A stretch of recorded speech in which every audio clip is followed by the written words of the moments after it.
Hello fellow teachers and welcome back to my channel. If you are new to this channel, please don't forget to subscribe and hit the bell button for you to be updated on my future uploads. Today's video, we will be talking about the guidelines on the delivery, distribution, and registration of SIM cards for the provision of connectivity load. This means that DepEd personnel will receive SIM cards with connectivity load on or before July 23. For more details, please watch the full video.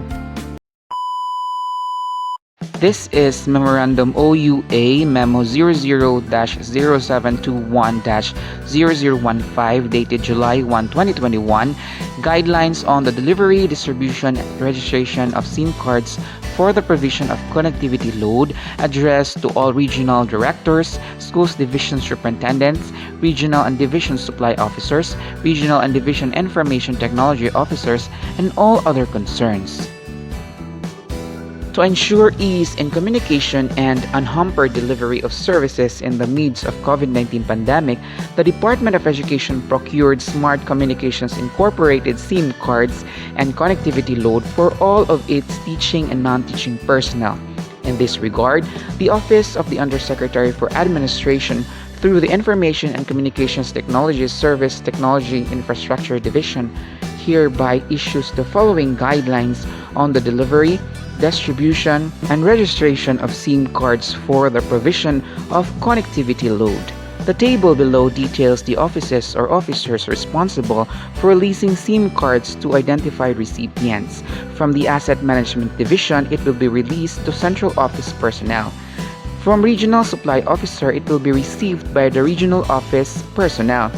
For Division Supply Officer, it will be received by Schools Division Office personnel and school property custodians responsible for picking up SIM cards at the SDOs. Then, the school property custodians will be responsible for the release of the SIM cards to the respective school personnel, who will be given the said SIM cards with connectivity load. Paragraph 2 states that permanent, contractual, and local government unit or LGU paid personnel who are working in DepEd schools and offices are allowed to receive SIM cards. The SIM cards shall be delivered to regional offices and schools division offices between July 5 to July 16, 2021. The identified issuing authority should release the SIM cards to all teaching and non-teaching personnel by July 23, 2021. The supply officers and school property custodians shall register all the SIM cards through depedconnect.com.ph. All SIM cards will be activated with an initial 34 GB load on June 30, 2021, which will be usable for 1 year. SIM cards which are not registered on the website will not be loaded for the second month. Additional guidelines will be released for the provision of connectivity load in the succeeding months. The release of a SIM card to a DepEd employee shall be recorded following the procedures cited in Annexes A and B for the allocation per region. A communal email with user ID depedcare@deped.gov.ph shall serve as a help desk or communication channel for the load recipients. Likewise, Smart Communications Incorporated and Kuro Technica will be sending SMS notices to load recipients using the name DepEd Care.